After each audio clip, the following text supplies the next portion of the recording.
अध्याय नंबर 8 श्लोक नंबर 5।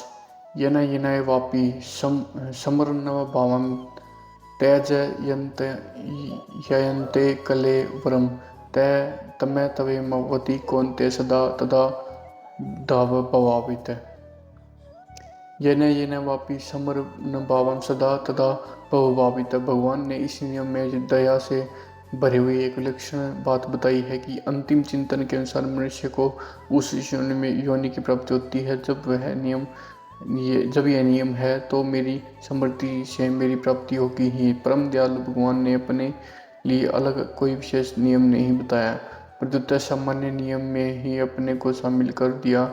भगवान की दया की यह कितनी विलक्षणता है कि जितने मूल्य में कुत्ते की योनि मिले उतने ही मूल्य में भगवान मिल जाए। सदा तथा भाव भावित का तात्पर्य कि अंतकाल में जिस भाव का जिस किसी का चिंतन होता है, शरीर छोड़ने के बाद वह जीव जब तक दूसरा शरीर धारण नहीं कर लेता तब तक वह उसी भाव से भावित रहता है। अर्थात अंतकाल चिंतन स्मरण वैसा कि स्थायी बना रहता है। अंतकाल में उस चिंतन के अनुसार ही उसका मानसिक शरीर बनता है और मानसिक शरीर के अनुसार ही वह दूसरा शरीर धारण करता है। कारण कि अंतकाल में चिंतन को बदलने के लिए वहाँ कोई मौका नहीं है, शक्ति नहीं और बदलने की स्वतंत्रता भी नहीं है तथा नया चिंतन करने का कोई अधिकार भी नहीं है। अतः वह उसी चिंतन को लिए हुए उसी में तल्लीन रहता है। फिर उसका जिस किसी के साथ कर्मों का किंचित मात्र भी संबंध रहता है, वायु जल खाद्य पदार्थ आदि के द्वारा वह वही पुरुष जाति में प्रविष्ट होता है। फिर पुरुष जाति से स्त्री जाति में जाकर समय पर जन्म लेता है। जैसे कुत्ते का पालन करने वाला कोई मनुष्य अंत समय में कुत्ते को याद करते ही शरीर छोड़ता है तो उसका मानसिक शरीर कुत्ते का बना जाता है, जिससे वह क्रम से कुत्ता ही बन जाता है, अर्थात कुत्ते की योनि में ही जन्म लेता है। इस तरह अंतकाल में जिस किसी का स्मरण होता है उसी के अनुसार जन्म लेना पड़ता है। परंतु इसका तात्पर्य यह है नहीं कि मकान को याद करते हुए शरीर छोड़ने से मकान बन जाएगा, धन को याद करते हुए शरीर को छोड़ने से धन बन जाएगा आदि।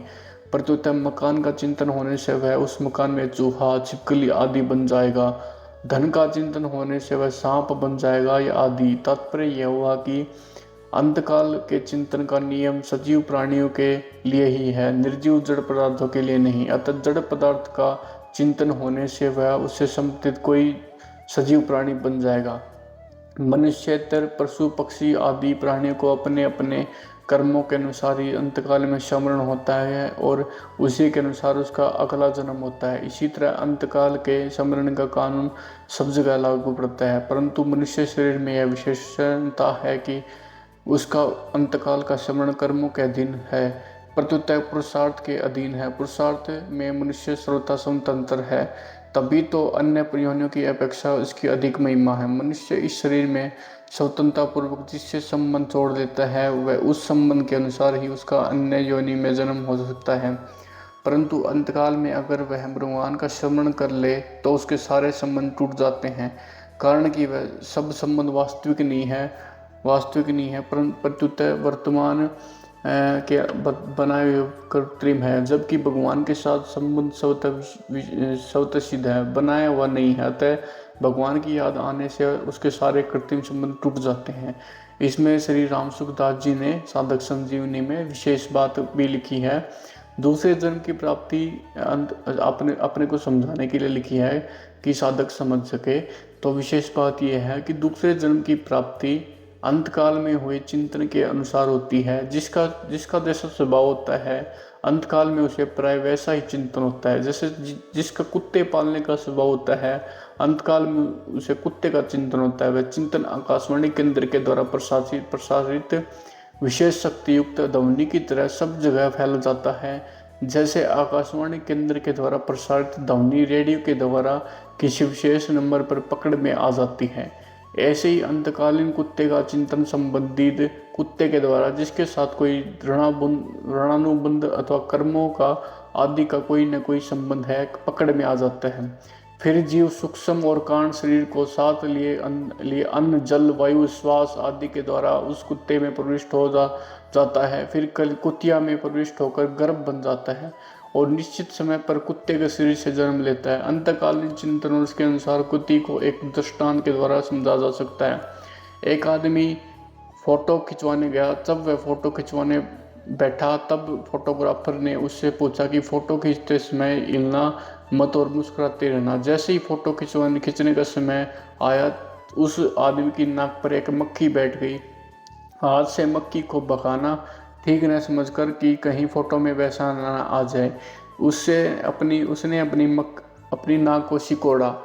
ठीक उसी समय उसकी फ़ोटो खींच गई। उस आदमी ने फोटोग्राफर से फ़ोटो मांगी तो उसने कहा कि अभी फ़ोटो को प्रत्यक्ष रूप से आने में कुछ समय लगेगा, आप अमुक दिन फ़ोटो ले जाना। वह दिन आने पर फोटोग्राफर ने उसे फ़ोटो दिखाई तो उसमें अपनी नाक सिकोड़े हुए भद्दे रूप को देखकर वह आदमी बहुत नाराज़ हुए कि उसने फ़ोटो बिगाड़ दी।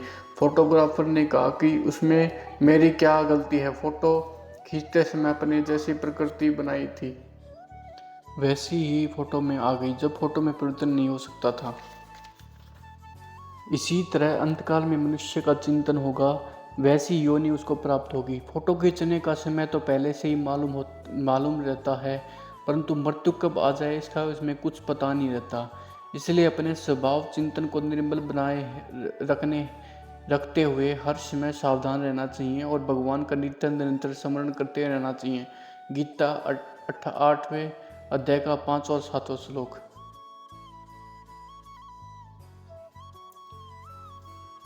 अंतकालीन गति के नियम में भगवान की न्यायकारिकता और दयालुता ये दोनों ही भरी हुई हैं।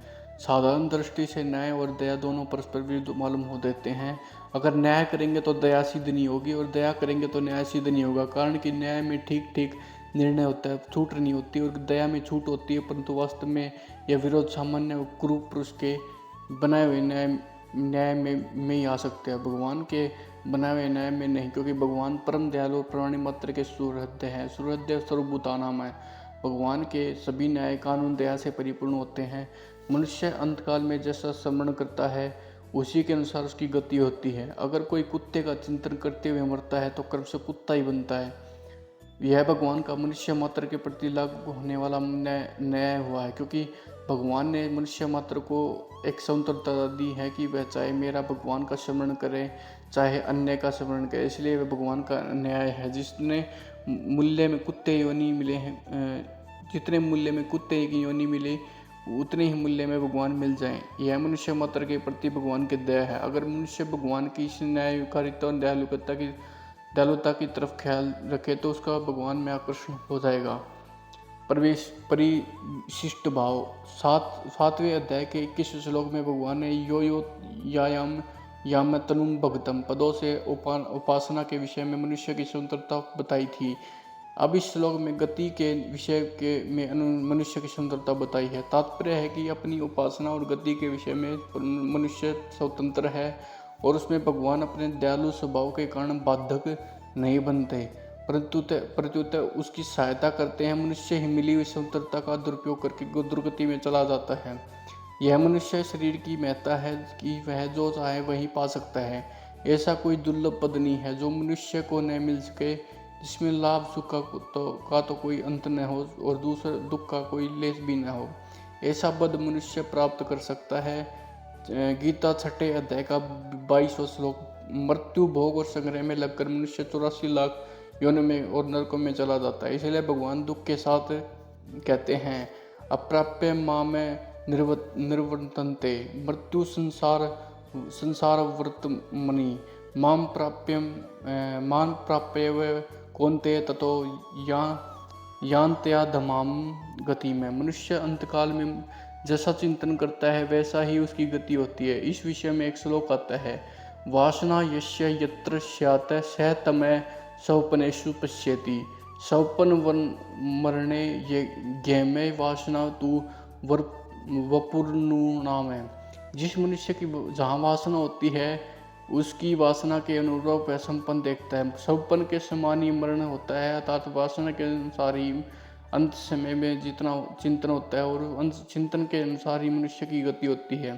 तात्पर्य है कि अंतकाल में हम जैसा चाहें वैसा चिंतन नहीं कर सकते, परंतु हमारे भीतर जैसी वासना होगी वैसा ही चिंतन शक्ति होगा और उसके अनुसार ही गति होगी।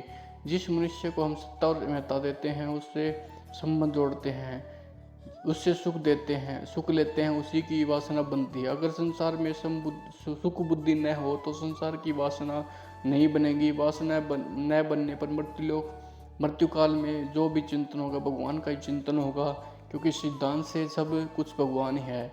वासुदेव सर्वम तमेवती। जिस तरह सुई के पीछे पीछे उसी मार्ग पर दागा जाता है, उसी तरह मनुष्य की अंतकाल के भाव के अनुसार उसकी गति हो जाती है। नरय तमय समय नहीं कवय निहो देव, जीव चराचर जात तेहि, नरक सर्व अपवर्ग सी निशेनी, ज्ञान विराग भक्ति सुख देनी। ये मानस में आया है। आगे के श्लोक में आएगा, छठे श्लोक में, जब अंतकाल के स्मरण के अनुसार की गति होती है फिर अंतकाल में भगवान का स्मरण होने के लिए मनुष्य को क्या करना चाहिए, इसका उपाय आगे के श्लोक में भगवान बताते हैं। जय श्री राधे हरे।